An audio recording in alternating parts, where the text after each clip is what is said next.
আজকে দেখো আজকের রেসিপি হচ্ছে সয়াবিনের চচ্চড়ি। এই তরকারিটা কিন্তু গরম ভাতের সঙ্গে একটু ডাল করে নিলে অসম্ভব সুন্দর লাগে। তো চলো ঝটপট রেসিপিটা দেখে নাও তোমরা। ভিডিওটি শুরু করার আগে আমার চ্যানেলে যদি নতুন কোনো বন্ধু হয়ে থাকেন চ্যানেলটিকে সাবস্ক্রাইব করে পাশে থাকা বেল আইকনটি প্রেস করে নেবেন। নমস্কার বন্ধুরা, কেমন আছেন সবাই? আমি ভালো আছি, আশা করি আপনারাও ভালো আছেন। আজকে আবারও একটা নতুন ভিডিও নিয়ে চলে এসেছি পাঁচফোড়নে। তো আজকে আমি রান্না করব সয়াবিনের চচ্চড়ি করব। এটা কিন্তু যেদিন মাছ মাংস ডিম থাকবে না সেদিন কিন্তু এই তরকারিটা করলে আর একটু সঙ্গে ডাল করলে কিন্তু মাছ মাংসের প্রয়োজন হয় না। তো দেখো কী কী নিয়েছি আমি দেখিয়ে দেবো। এখানে নিয়েছি নিউট্রেলার সয়াবিন নিয়েছি, আপনারা যে কোনো সয়াবিন নিতে পারেন। এখানে আমি আলু দেখো টুকরো টুকরো করে কেটে ধুয়ে রেখেছি। এখানে আমি চিনি রেখেছি, নুন, এখানে আছে লঙ্কা গুঁড়ো, হলুদ গুঁড়ো, আছে পেঁয়াজটাকে কীরকম কেটেছি দেখো। এখানে আছে রসুন, আছে আদা, আর আছে সর্ষের তেল। তো প্রথমে আমি জল গরম করে সয়াবিনগুলোকে ভিজিয়ে নেব। তো উনান আমি দিয়ে দিলাম জল।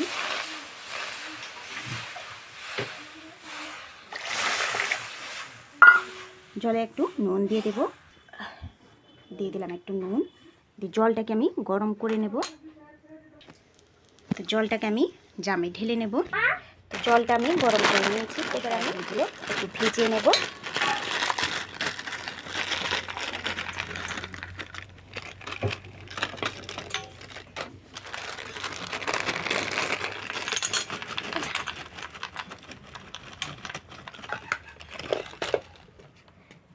তো এগুলো ভিজতে থাক, ততক্ষণ আমি আলুগুলো ভেজে নেব। দিয়ে দিলাম কড়াইতে সর্ষের তেল, দিয়ে দেব নুন, তেলে আমি নুন দিয়ে দিলাম। এবারে আলুগুলোকে ভেজে নেব। আমি একটা বড় আলু কুচিয়ে নিয়েছি। অল্প একটু হলুদের গুঁড়ো দেব,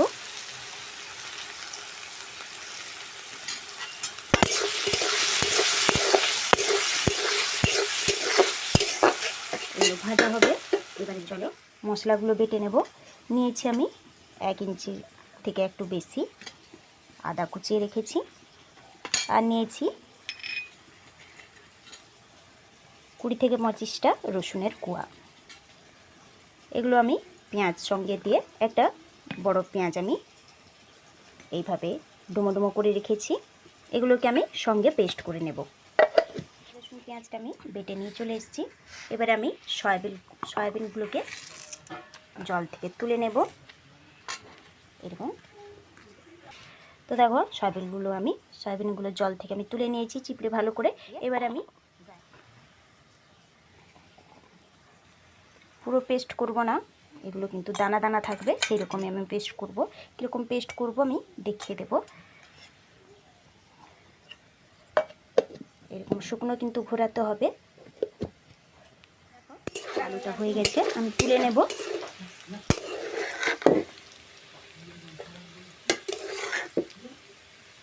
দেখো কীরকম পেস্ট করেছি, জল দেওয়া যাবে না, দেখে কিন্তু ঘোরাতে হবে।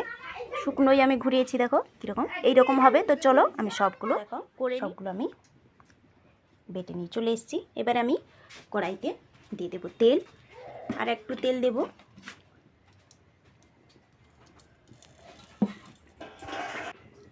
তো তেলটা দেখো গরম হয়ে গেছে। এবার আমি বেটে রাখা আদা, পেঁয়াজ, রসুন দিয়ে দেবো। 3 চামচের মতো আদা, রসুন, পেঁয়াজ বাটা দিয়ে দিলাম। এবার আমি এখানে দেবো হলুদের গুঁড়ো, দিয়ে দেবো হলুদের গুঁড়ো হাফ টিস্পুন, আর দেব লাল লঙ্কার গুঁড়ো হাফ টিস্পুনের মতো।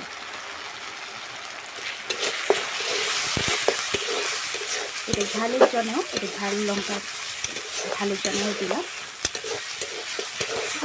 যাতে কালার চলে আসছে, ঝালও হবে। তো মশলাটাকে আমি ভেজে নেব।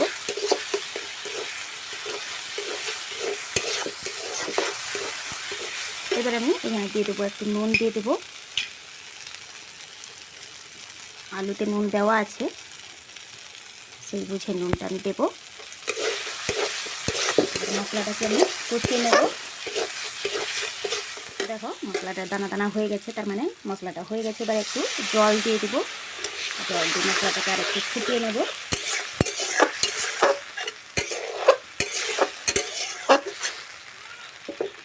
তো দেখো মশলাটা আমি কষিয়ে নিয়েছি, তেল কিন্তু পুরোপুরি ছাড়েনি।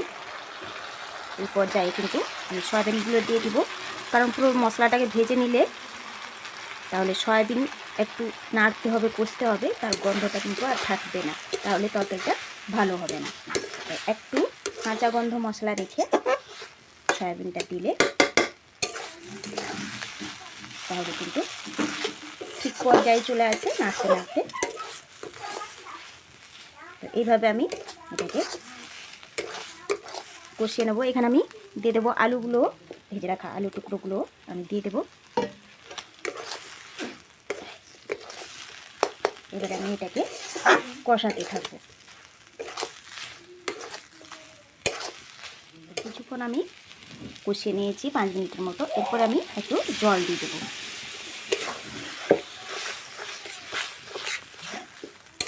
তরকারিটা কিন্তু যেদিন মাছ মাংস থাকবে না, সেদিন কিন্তু এই তরকারিটা থাকলে কোনো কিছুরই প্রয়োজন হবে না। এবারে আমি ভালো করে এটাকে ফোটাবো। খুব সুন্দর লাগে এই তরকারিটা খেতে কিন্তু। তো দেখো জল জমে হালকা আঁচে কিন্তু ফোটাচ্ছি। এটা কিন্তু জোরে আঁচ দিলে হবে না, এটা আস্তে লো মিডিয়ামে কিন্তু এটাকে ফোটাতে হবে। এখানে আমি নুনটা চেক করে নিয়েছি, নুনটা ঠিক আছে। দেবো আমি হালকা একটু চিনি। তো দেখো জল শুকিয়ে এসছে, আরও একটু শুকাবো। এখানে আমি দিয়ে দিলাম একটু শাহি গরম মশলা, হালকাই দিলাম। এবারে আমি এটা কিন্তু আরও কিন্তু শুকাতে হবে জল। আরও একটু শুকিয়ে নিয়ে আমি নামিয়ে নেব এটাকে। তো দেখো হয়ে গেছে, এগুলো আমি নামিয়ে নেব। এবারে আমি প্লেটে একটা নামিয়ে নিচ্ছি। তো দেখো আমি নামিয়ে নিয়েছি সবটা। এই তরকারিটার সঙ্গে যদি একটু ডাল থাকে তাহলে কিন্তু দুপুরে আর কিছু দরকার হবে না। তো কেমন হয়েছে আজকের ভিডিওটা অবশ্যই কমেন্ট করে জানাবেন। ভালো লাগলে লাইক শেয়ার করে দেবেন। সুস্থ থাকবেন, ভালো থাকবেন। খুব শীঘ্রই দেখা হবে পরের একটা ভিডিও নিয়ে। আর যাওয়ার আগে একটা অনুরোধ থাকবে, এই অনুরোধটা যে আপনারা একবার হলেও করে দেখবেন, এইরকম বানিয়ে দেখবেন। তো চলো আজকে এখানেই শেষ করি।